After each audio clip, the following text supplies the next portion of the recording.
જય ભીમ. આમ હાવત જેવું બોલો, બે હાથ ઊંચા કરીને લાગે બાકી. જય ભીમ, જય ભીમ.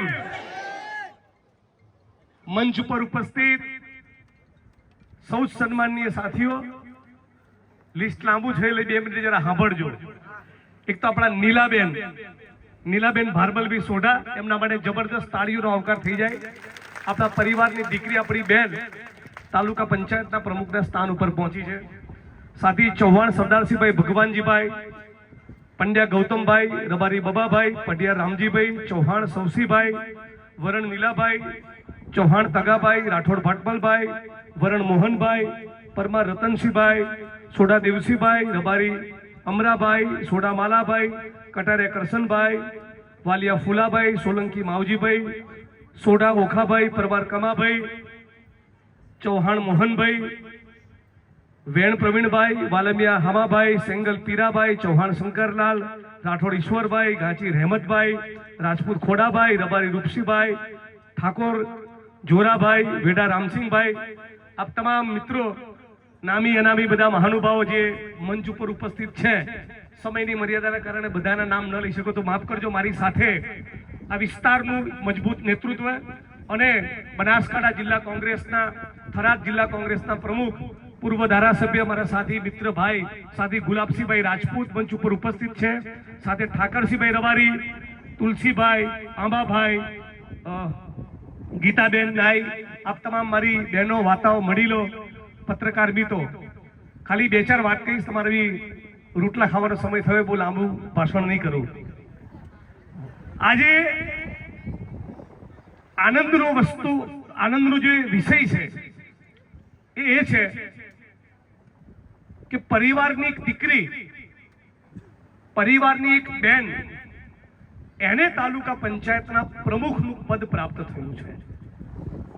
કોઈ બહુ સરસ વાત કરી પ્રવીણભાઈ ને બધા મિત્રો કે કદાચ બંધારણ ના હોત, કદાચ કોંગ્રેસ પાર્ટીએ આવી વ્યવસ્થા ઉભી ના કરી હોત, કદાચ ડોક્ટર બાબા સાહેબ આંબેડકર ના હોત, તો નીલાબેન સોઢા એ ધરણીધર તાલુકા પંચાયતના પ્રમુખ ના બન્યા હોત. એ વાતમાં કોઈ મિનમેક નથી. આજે આખી જે વ્યવસ્થાનું નિર્માણ થયું એના મૂળમાં પણ ક્યાંક ને ક્યાંક કોંગ્રેસ પાર્ટી છે. આ આપણે કોઈ દિવસ ભૂલવાનું નથી. અચાનક એક દિવસ અંગ્રેજોનું મન થયું અને દેશ છોડીને જતા નથી રહ્યા.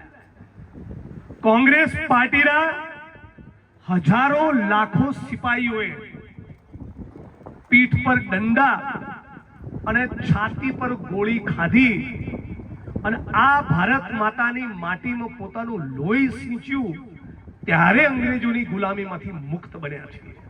આ વાત આપણે યાદ રાખવાની છે કે જલિયાવાલા બાગનો હત્યાકાંડ હોય, 23, 24, 25, 27 વર્ષની કુમળી ઉંમરે ચંદ્રશેખર આઝાદ, રામપ્રસાદ બિસ્મિલ, ભગતસિંહ, સુખદેવ, રાજગુરુ, આવા અનેક ક્રાંતિકારીઓ એ ફાંસીના માછડે લટક્યા. તમારામાંથી 90-95% લોકો કદાચ એકાદ બે અપવાદને બાદ કરતા કદાચ જેલોમાં કોઈ નહીં ગયા હોય, પણ અંદમાન નિકોબારની કાલા પાણીની સજાની જેલ અને એની યાતનાઓની તમે કલ્પના કરો તો ધ્રુજારી છૂટી જાય.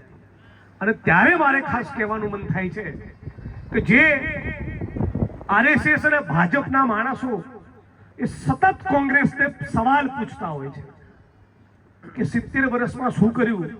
એટલે ચોરના દીકરાઓ, તમારો બાપ લોહીનું એક ટીપું આપી દો કોઈ દાડો આ દેશ માટે? હે, તમે શું બોલો છો? મૌલાના આઝાદ, આ દેશના પહેલા શિક્ષણ મંત્રી, 9.5 વર્ષ જેલમાં રહ્યા. પંડિત જવાહરલાલ નહેરુ 11.5 થી 12 વર્ષ જેલમાં રહ્યા. સરદાર વલ્લભભાઈ પટેલ જેલોમાં પણ રહ્યા અને લાંબા સમય સુધી ગુજરાત કોંગ્રેસના કેપ્ટન રહ્યા, ગુજરાત પ્રદેશ કોંગ્રેસ સમિતિના પ્રદેશ પ્રમુખ રહ્યા સરદાર વલ્લભભાઈ પટેલ. આ બધી તપસ્યા, આ બલિદાનો, આ સંઘર્ષ, આ જેલોમાં જવું, બલિદાનો આપવા, ફાંસીના માછડે લટકવું, ફાંસીના તખ્તાને ચૂમવો, ત્યારે અંગ્રેજોની ગુલામીમાંથી દેશ આઝાદ થયો. આટલું કરું છું. તમને સલામ અને વંદન હું એટલા માટે કરું છું કે તમામ પ્રકારની દાદાગીરી, તમામ પ્રકારની લાલચ, પોલીસ પ્રશાસનનું દબાણ, રૂપિયાની થેલીઓ ખાલી કરી, દારૂની રેલમછેલ કરી છતાં તમે કોંગ્રેસનો હાથ નથી છોડ્યો. એ વાત માટે હું તમને સલામ કરું છું અને વંદન. બનાસકાંઠામાં અને થરાદમાં જોઈએ એવું પરિણામ નથી આવ્યું, એ વાત સાચી છે, પણ કોંગ્રેસનો કાર્યકર્તા અને કોંગ્રેસનો મતદાર એ પોતાની જગ્યા પરથી આગો પાછો થયો નથી. એ વાતનું મને ગૌરવ છે. અને તમે જોજો, જે પ્રમાણે ગુજરાતમાં, ઉત્તર ગુજરાતમાં અને દેશમાં હું પ્રવાસ કરું છું, બધા લોકોના મોઢે એક વાત આવી છે, હવે આનું બહુ વધી ગયું છે, હવે આમનો ત્રાસ અતિશય થઈ ગયો છે, હવે અમને કાઢો. આ બધા જ લોકો એક સુરે બોલી રહ્યા છે. તો પરિણામ કેમ આવું આવે છે? પરિણામ એટલા માટે આવું આવે છે જે રાહુલજીએ સાબિત કરીને બતાવ્યું. બ્રાઝિલ નામના દેશની હિરોઈન, એના હરિયાણાની ચૂંટણીમાં 22 વોટ પડ્યા.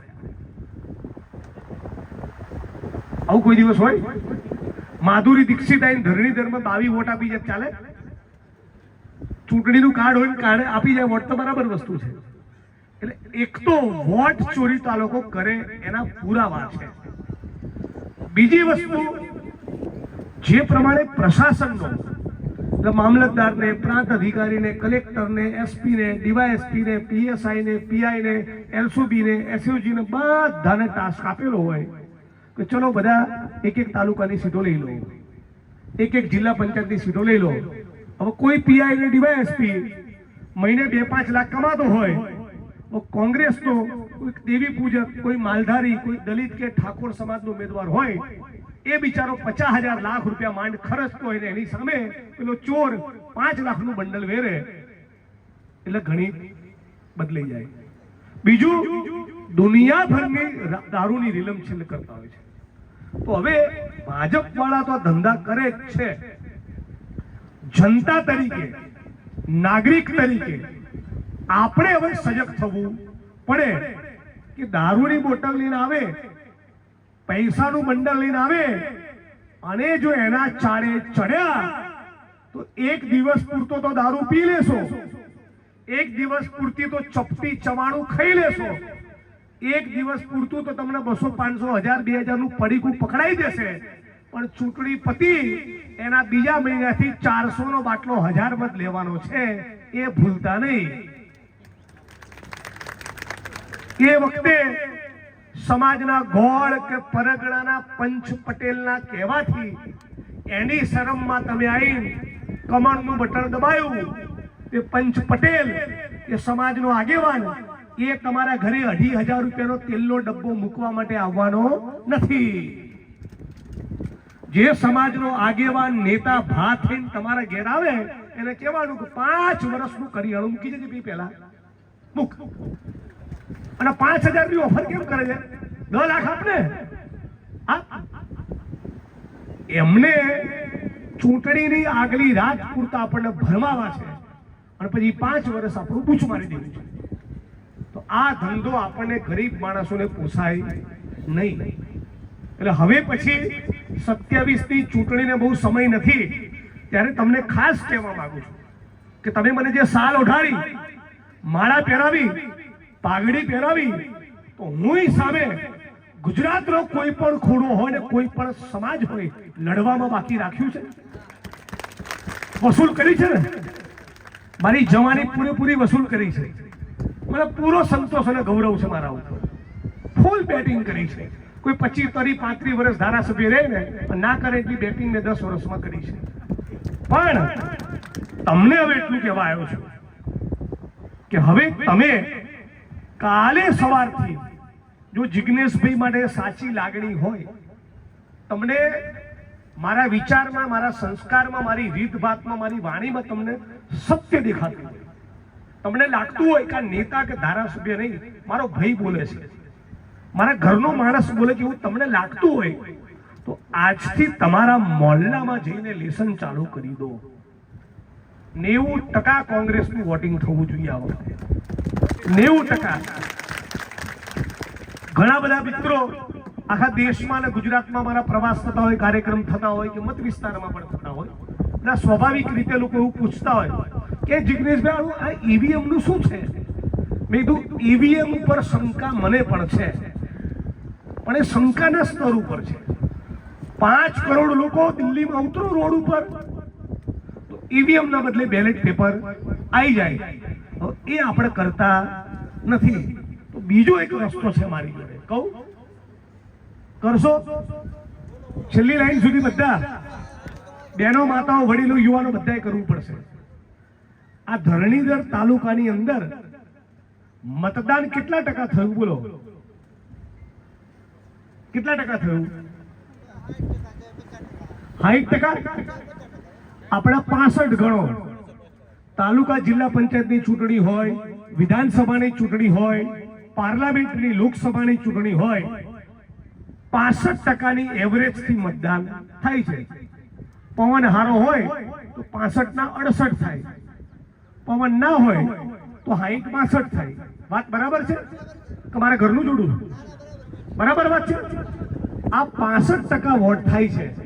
આ બાકીના 35% ઘેર પડ્યા રહે છે. એમાંથી 5% વોટિંગ વધારો તો દરેક વિધાનસભામાં 15,000 વોટ વધે. તો ઈવીએમ જખ મારે છે. આ થાય કે ના થાય?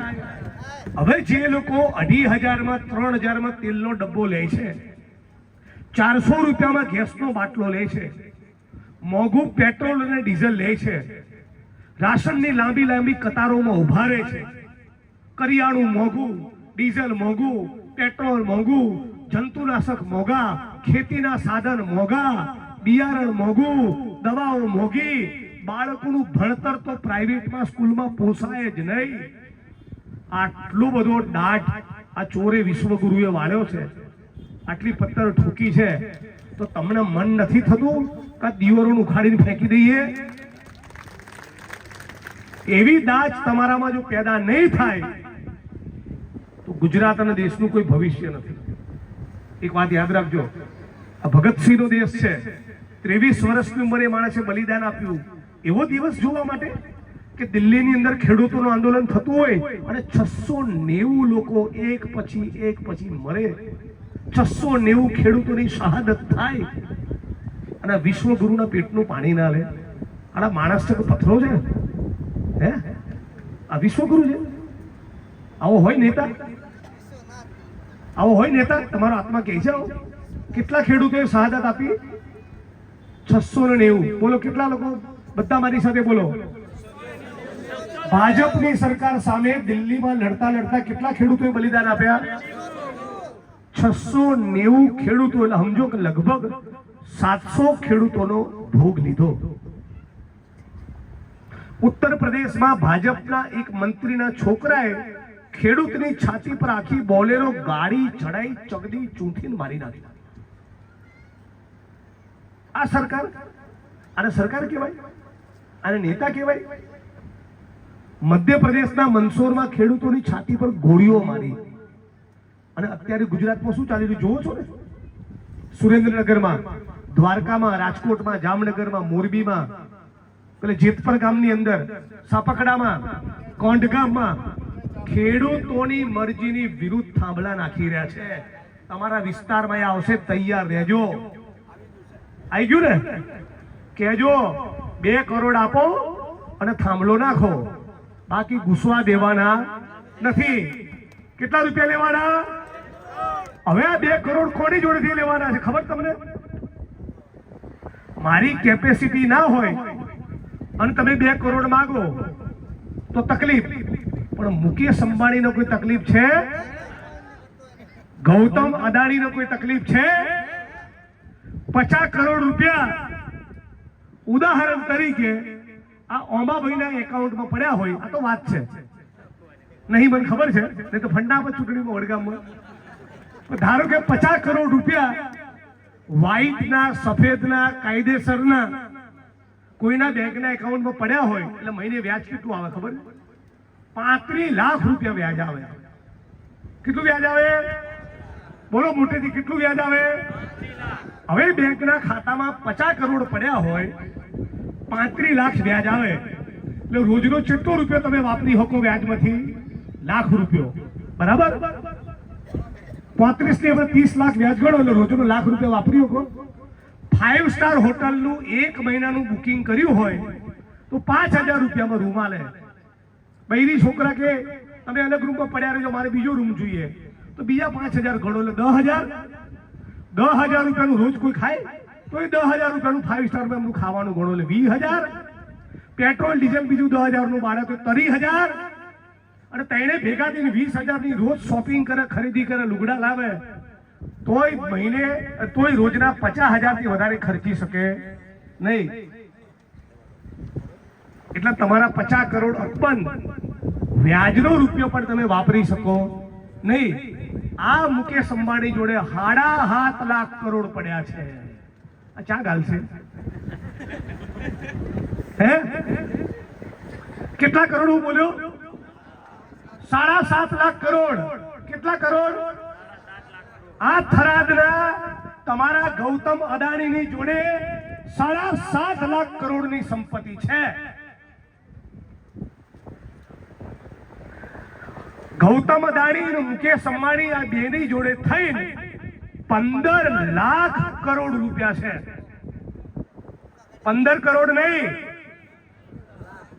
150 કરોડ નહીં, 1500 કરોડ નહીં, 15,000 કરોડ નહીં, 1.5 લાખ કરોડ પણ નહીં, 15 લાખ કરોડ. ગુજરાતની વિધાનસભાનું બજેટ 4 લાખ કરોડ, એનાથી 4 ગણા રૂપિયા આ બે ચોરો જોડે પડ્યા છે. હવે 2 કરોડ થાંભલાના માગવા કે નહીં? વાત સાચી ખોટી? હવે બીજી વાત, ધારો કે હું સરકાર હોઉં અને આ ગૌતમ અદાણી હોય અને આ મુકેશ અંબાણી હોય અને તમારા ખેતરમાં થાંભલા આવતા હોય તો મારે સરકારનું કામ શું? એ ગૌતમભાઈ, મુકેશભાઈ, આલો ને, દુનિયાના રૂપિયા તમે જો પડ્યા ચાલો. સરકારે અમને કહેવાનું હોય ને, એના બદલે પોલીસને કહે છે કે ધોકા મારો. સરકારે કંપનીઓને કહેવાનું હોય કે તમે કરોડપતિ, અરબપતિ, ખરબપતિ છે, તમારી તો ઠાઠડીઓ હોનાની થવાની છે. તમે ચંદનના લાકડા મળવાના છો, ઓછા લાકડે મળ્યા તો છો જ નહીં. તો આલો ને 2 કરોડ. આવું સરકારે કંપનીને કહેવાનું હોય. એના બદલે સરકાર કલેક્ટરને અને એસપીને કહે છે કે પાડી દો ખેડૂતોને, ચામડી ઉતારી દો ખેડૂતોને, કરોડ લાખથી બહાર, તળિયા તોડી નાખો એમના, મારો બેન દીકરીઓ માતાઓને. ધંધો ચાલે? લડવું પડશે કે નહીં લડવું પડે? તૈયાર છે? વાવ, થરાદ, સુઈગામ, ધરણીધર, આખો પટ્ટો રેડી? કરોડ લાકડા જેવું પછી આવે ફૂલ ટાઈટ કરવા માટે. બરાબર ને? આ દારૂ ડ્રગ્સ પર ટ્રાય કર્યું તો થોડું પરિણામ મળ્યું ને? હમણાં મેસેજ કોકે આપ્યો તો રસ્તામાં કે પાછી થરાદ વાળી લાઈન 2 દાડાથી શરૂ થઈ છે, સારું કોકને લેસન આપી દઈએ, એક વિડીયો આવવા દો એટલી વાર. બરાબર? કેટલા લોકો, 25 લાખ લોકો ગુજરાતમાં ડ્રગ્સ લેતા થઈ ગયા. તમને એક વાત કહું, જે પણ પીઆઈ, ડીવાયએસપી, એસપી, ધારાસભ્ય, સંસદ સભ્ય, મંત્રી, ગૃહમંત્રી જેટલા દારૂ ડ્રગ્સમાંથી કમાય છે, લખી રાખજો, એમની જ ઓલાદ આના ચાળે ચડવાની છે.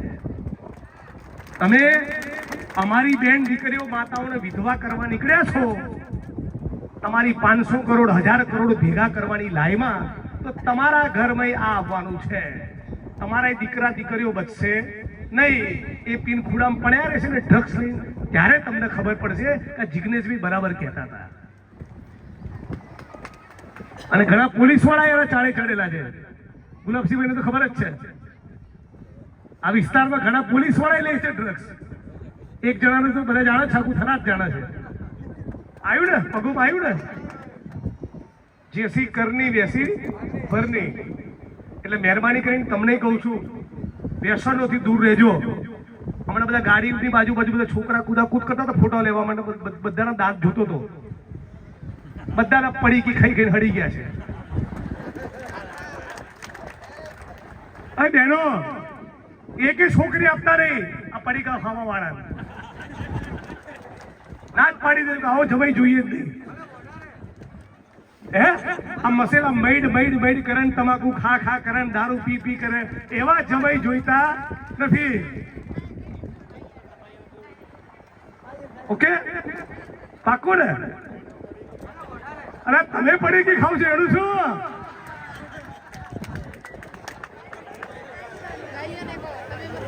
સાચું તો બંધ કરવાનું જ નહીં. પહેલા તમે જો સાંભળો મારી બહેનો, તમે જો બંધ નહીં કરો મને નુકસાન ખરું? મને શું નુકસાન? મારે તો વ્યસન છે ને, મને શું નુકસાન? પણ તમે જો બંધ નહીં કરો તો તમે તમારી દીકરી કે દીકરાને કઈ રીતે રોકશો? અને પછી આ મસાલા મળી બનીને આવડી કેન્સરની ગાંઠો થાય, અમદાવાદ સિવિલમાં નાબા થવાનું.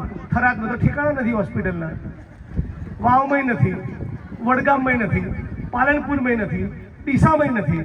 છે આખા તમારા ધરણીધર તાલુકામાં, આખા વડગામમાં, આખા પાલનપુરમાં, આખા વાવમાં, આખા થરાદમાં એક કેન્સરનો સ્પેશિયાલિસ્ટ ડોક્ટર છે. બેન દીકરીઓ માતાઓની ડિલિવરી કરાવવા માટે ગાયનેકોલોજીસ્ટ છે. કિડનીની બીમારી માટેનો ડોક્ટર છે ના, હોસ્પિટલનો તો ઠેકાણા નથી. આ વ્યસનથી જેટલા બચીશું એટલું આપણી આજની અને આવનારી પેઢી માટે સારું છે.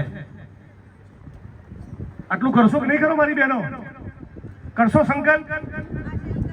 તમે પડીકી પણ નહીં ખાઓ તો તમે તમારા ઘરવાળાને કઈ હકશો પોટલી ના પીતો લ્યા બેન, બરાબર ને?